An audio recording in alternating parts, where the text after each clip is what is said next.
అందరికి నమస్తే. పొద్దుగాల ఎన్ కన్వెన్షన్ మీద హైడ్రా పడ్డది అందరికి తెలిసిందే. మొత్తం నేలమట్టం చేసేసిండ్రు. 10 ఎకరాలలో ఉన్న మొత్తం అక్కడున్న సెటప్ అంతా కూడా పడేసిండ్రు. నాగార్జున ట్వీట్ కూడా చేసిండ్రు. మీరు అది కూడా చూసిండ్రు కదా. అసలు మాకు సమాచారం కూడా లేదు, మాకు ఎవరు నోటీస్ కూడా ఇవ్వలేదు, సడన్గా పోయి కూల్చేసారు మొత్తం అని. ఏంటంటే వెనుక ఒక చెరువు ఉంటుంది, తుమ్మిడికుంట అని చెరువు ఉంటుంది. ఆ చెరువులో 3 ఎకరాల చిల్లర ఈ దీనిలో ఉందండి. ఈ 10 ఎకరాల్లో 3 ఎకరాలు ఉందనేది. వాళ్ళు మిగతా 7 ఎకరాలు కూల్చకుండా ఉండొచ్చు. మొత్తానికి మొత్తం కాదు కదా. ఇప్పుడు రాజకీయ కక్ష అనే అది పోవద్దు. ఏదైనా మంచి చేసినప్పుడు రేవంత్ రెడ్డి మంచి పనే చేస్తున్నాడు, అన్ని కొలగొట్టాలి. మొత్తం ఎఫ్టీఎల్లో ఉన్న ఇంజనీరింగ్ కాలేజీలు, ఎఫ్టీఎల్లో ఉన్న క్యాంపులు, ఎఫ్టీఎల్లో ఉన్న గెస్ట్ హౌజులు, ఎఫ్టీఎల్లో ఉన్న బిల్డింగులు, 111లో ఉన్న బిల్డింగులు, 111లో ఉన్న ఫామ్ హౌజులు మొత్తం కొలగొట్టేసేయాలి. అప్పుడే రేవంత్ రెడ్డికి మంచి పేరు వస్తుంది. కాబట్టి రేవంత్ రెడ్డి ఆ దిశగా పోవాలి. కాకపోతే ఎంతవరకు ఎఫ్టీఎల్లో అంతవరకు ఎవరు కొడితే బెటర్. ఇప్పుడు నాగార్జునది కోర్టుకు మనకి ఆస్కారం దొరికింది కదా. ఇప్పుడు 10 ఎకరాల దానిలో 3 ఎకరాలు ఉందని తెలిసినప్పుడు నువ్వు 3 ఎకరాలు గులగొట్టేసి మిగతా 7 ఎకరాలు ఉంచితే అయిపోయి. పర్మిషన్ ఇచ్చింది ఎవరు? కాంగ్రెస్ గవర్నమెంట్ ఇచ్చింది. 2010లో ఇచ్చింది పర్మిషన్. ఆయన కట్టుకుంది 2010లో. దాన్ని ఓపెన్ చేసింది ఎవరు? దాన్ని ఓపెన్ చేసింది వైఎస్ అయినా కాదు కాంగ్రెస్ వాళ్ళు ఎవరు చేసారు? వైఎస్ చనిపోయింది అప్పటికి. కాంగ్రెస్ వాళ్ళు ఎవరు చేసిర్రు? మరి ఇక ఆయనకు ఒక అవకాశం దొరికింది కోర్టుకు పోనికే. ఇప్పుడు అంటే చేసే పనిలో తప్పులు చేస్తే దొరికిపోతాం. అయితే అసలు ఎందుకు ఎన్ కన్వెన్షన్ ఎందుకు కూల్చిండ్రు అనేది కనుక మెల్లగా డాట్స్ దొరుకుతున్నాయి. ఆ డాట్స్ కలిపితే ఏం దొరుకుతుందో మీరు ఆలోచించండి. ఇది కోమటిరెడ్డి వెంకరెడ్డి గారు ఎప్పుడు రాసిండ్రు? 21వ తారీఖున రంగనాథ్కు లేఖ రాసిండు. కోమటిరెడ్డి వెంకరెడ్డి ఎవరో తెలుసు కదా, మంత్రి. అంటే వీళ్ళు కాంగ్రెస్ వాళ్ళు కంప్లైంట్లు ఇస్తే కూల్చి పడేసిండ్రా? కూల్చివేత మాకు కంప్లైంట్ వస్తే కూల్చేస్తామంటున్నారు. ఇంకా వీళ్ళకి ఎవరి మీద కక్ష ఉంటే వాళ్ళని కూల్చిపిస్తారా ఇట్లా? అది కూడా చూసుకోవాలి. మరి ఇప్పుడు చూడండి, డియర్ రంగనాథ్ గారు, it has been brought to the notice that N convention hall is located on the east side of Tammidikunta Khanamet village, Serilingampally mandal of Rangareddy district, which is clear encroachment. It is also represented that the structure is built within the FTL area, protected by the rise retaining wall towards the tank water side. The structure was constructed by raising the original ground level, thereby reducing the water spread area of the kunta. The detailed FTL map showing the encroached part of N convention within FTL and buffer zone boundary is enclosed here with the ready reference. Keeping in view of above, it is requested to take immediate necessary action. అంటే కోమరెడ్డి వెంకరెడ్డి గారు complaint చేస్తే N convention మీద టక్కున పోయి పడేసారు. ఈ letter పాటు చూస్తే ఇప్పుడు 21 నాడు ఇచ్చిర్రు, 27 నాడు కూల్చారు. 3 రోజులు. మరి దాని మీద విచారణ ఏమైనా రెక్కియన నిర్వహించారో లేదో పాపం. అంటే అధికారులకు తెలిసే ఉంటుంది. ఇంకా పాత రిపోర్ట్స్ కూడా ఉన్నాయి కదా, 3 ఎకరాలు కబ్జా చేశారని.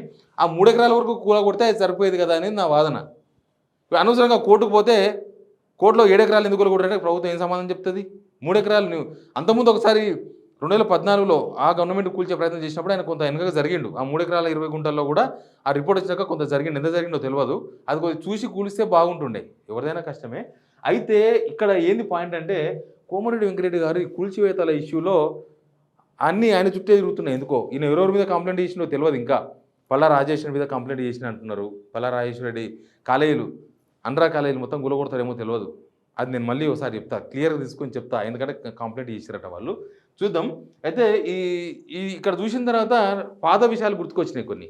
జగన్ ఇంటి ముందల గుర్తుందా మీకు? జగన్ ఇంటి ముందల సెక్యూరిటీ క్యాబిన్స్ కూలగొట్టారు. జగన్ ఓడిపోయినాక 10 రోజులకు, వైఎస్ జగన్ ఓడిపోయిన తర్వాత 10 రోజులకు కూలగొట్టేసారు. ఎందుకు కూలగొట్టారంటే ఈయననే జిహెచ్ఎంసీ వాళ్ళకి ఎవరికో చెప్తే వాళ్ళు పోయి పటా కూలగొట్టేశారు. నిజానికి ఆడ ఆ మోతాదులో, ఆ రోడ్డులో ఆ మోతాదులో ఆయన సెక్యూరిటీ కాదు, ఈయన సెక్యూరిటీ కూడా ఉంటుంది. ఈయన ఇంటి ముందర కూడా సెక్యూరిటీ క్యాబిన్స్ అట్లే ఉంటాయి. అందరు అటుకెళ్ళి చాలా ఉంటాయి వరుసగా, సేమ్ లైన్. ఇవన్నీ కూలగొట్టించిండు. ఇది కూలగొట్టించిండంటే మరి అది ఇండైరెక్ట్గానో డైరెక్ట్గానో మరి ఎవరి కోసం కూలగొట్టినో తెలియదు. నిజానికి వైఎస్ జగన్ దగ్గర కోమరెడ్డి వెంకరెడ్డి. కానీ మరి అది అటు టీడీపీ గవర్నమెంట్ రావడం, ఇటు జగన్ ఇంటి ముందర సెక్యూరిటీ రీజన్స్ కూలడం, అటు చంద్రబాబు గవర్నమెంట్ రావడం, ఇటు కోమరెడ్డి వెంకరెడ్డి గారి ఫిర్యాదుతోన ఎన్ కన్వెన్షన్ కూల్చడం. సంథింగ్ ఏదో లింకు కుదురుతుంది కదా. డాట్స్ కలపండి ఒకసారి, మీకే అర్థమవుతుంది ఏం కుదురుతుందో ఏమవుతుందో. అసలు ఈయన ఇల్లు ఎఫ్టీఎల్లో ఉందేమో అనిపిస్తుంది నాకు. ఎందుకంటే ఆయన లోటస్ పాండ్ ఇల్లు ఉన్నది లోటస్ పాండ్ మొత్తం చిన్న పాండ్ అంటేనే కుంట. ఆ కుంటనే ఇంకా ఇంత అయింది లాస్ట్కి. ఆ పక్క మీడియా హౌజులు ఉంటాయి, ఈ పక్క మినిస్టర్ల ఇండ్లు ఉంటాయి, లోటస్ పాండ్ల కూడా చాలా జరిగినాయి, చాలా కబ్జాలు జరిగినాయి. లోటస్ పాండ్ మొత్తం మూసేసారు, చిన్నగా అయిపోయింది లోటస్ పాండ్. అక్కడ కూడా లోటస్ పాండ్ విషయంలో కూడా తేల్చాలి సుమా. లోటస్ పాండ్ కబ్జాలు ఎఫ్టీఎల్ ఎవరెవరు ఉన్నావో, మరి ఈయనది ఉందా, ఇంకెవరిదని ఉందా, ఇంకెవరిది ఉందో తెలియదు. ఆ లోటస్ పాండ్ విషయంలో ఏం జరిగింది, ఆ లోటస్ పాండ్ చుట్టూ జరిగిన కబ్జాలు ఏంది, లోటస్ పాండ్ ఒకప్పుడు ఎంత ఉండే ఇప్పుడు ఎంత ఉంది, ఆ విషయాలు కూడా హైడ్రా తేల్చాలి. కోమరెడ్డి వెంకరెడ్డి గారు మీరే కంప్లైంట్ చేస్తే బెటర్, ఎందుకంటే మీరు కూడా ఆ లోటస్ పాండ్లోనే ఉంటారు కాబట్టి. మొత్తానికి నాగార్జున కన్వెన్షన్ కూల్చడానికి రాజకీయాలకు సంబంధం ఉందా అనే ఒక పాయింట్ దగ్గర నేను ఆగిన, ఇప్పటిదాకా వేసిన వీడియోలలో. ఉంటుందా నిజంగానే? ఎందుకంటే ఎట్లయినా కబ్జా చేసిండు కదా. కబ్జా చేస్తే 3 ఎకరాలు కబ్జా చేస్తే 3 ఎకరాలు కూల్చాలి కదా, 7 ఎకరాలు ఎందుకు కూల్చిండ్రు? ఒక పాయింట్. రెండో పాయింట్, దీనిలో రాజకీయం ఉందా అనే ఒక పాయింట్ దగ్గర నేను ఆగితే ఈ లేఖ దొరికింది. ఈ లేఖ దొరికిందంటే రాజకీయానికి సంబంధం ఉంది, రాజకీయాలకు సంబంధం ఉంది, చాలా క్లియర్గా అర్థమవుతుంది. మరి ఇప్పుడు పొంగులేటి శ్రీనివాసరెడ్డి మీద కూడా ప్రతిపక్షాలు ఇవ్వాలి కంప్లైంట్. ఎవరు ఇస్తారు? ప్రతిపక్షాలు కంప్లైంట్ ఇస్తే కూలగొడతామంటారు కదా. పొంగులేటి శ్రీనివాసరెడ్డి పైన, V6 వివేక్ పైన, అందరి మీద ప్రతిపక్షాలు ఎవరో. మరి బీజేపీ నిద్రపోయింది, వదిలేద్దాం దాని గురించి కొన్ని రోజులు, వాళ్ళు లేచి వచ్చినాక మాట్లాడదాం. బీఆర్ఎస్ఎల్ కొద్దిగా యాక్టివ్గా ఉన్నారు, వాళ్ళ ద్వారా కంప్లైంట్ ఇవ్వమని చెప్తాం. కంప్లైంట్ ఇవ్వండి మీరు కూడా, ఎవరెవరి మీద ఇస్తారు కంప్లైంట్. మీ దగ్గర ఏమేమి ఉందో చిట్టా చాలా ఉన్నాయి, ఇంజనీరింగ్ కాలేజీలు ఉన్నాయి ఎఫ్టీఎల్లో, కూల్చండి. అవి కూడా విద్యాసంస్థలు కూల్చండి, హాస్పిటల్స్ కూల్చండి, అన్నీ కూల్చేసేయండి. హైదరాబాద్ సగం కూల్చేసేయండి, మీకు మంచి పేరు వస్తుంది. జనం కూడా ఈ చెరువులను కాపాడంలో ఒక మరో యోధుడు అని రేవంత్ రెడ్డి గారికి బిరుదిచ్చే అవకాశం కూడా ఉంటుంది దీనివల్ల. కాబట్టి చెరువులు కూల్చివేతనైతే మనం సమర్థించాలి. చెరువుల దగ్గర కూల్చివేత 100% అవి కూల్చివేస్తేనే చెరువులకు మంచి జరుగుతుంది, చెరువులకు మంచి జరిగితేనే మనం మంచి బతుకుతాం. కాబట్టి రేవంత్ రెడ్డి గారు గో హెడ్. ఇట్లాంటి కంప్లైంట్లు ఇంకా మీ మంత్రులతో ఇప్పించుకోండి. ఎక్కడెక్కడ మీకు ఉన్నాయో మొత్తం మంత్రులతోన ఏం పని చేయదు, మంత్రులు ఇవే పని చేసుకుంటుండండి. కంప్లైంట్లు ఇప్పించుకోండి, మీరే కంప్లైంట్లు ఇప్పించుకోండి, మీరే కూల్చేసుకోండి. ఏ దరిద్రం ఉండదు మీకు. మళ్ళీ వాళ్ళు ఎవరో కంప్లైంట్ ఇవ్వాలి, కూలగొట్టాలంటే టైం వేస్ట్. వాళ్ళు ఎవరు ఇయ్యరు కంప్లైంట్. మీరే కంప్లైంట్ ఇచ్చుకోండి, మీరే కూల్చుకోండి, మీకు మంచి పేరు వస్తుంది. Please subscribe signal TV.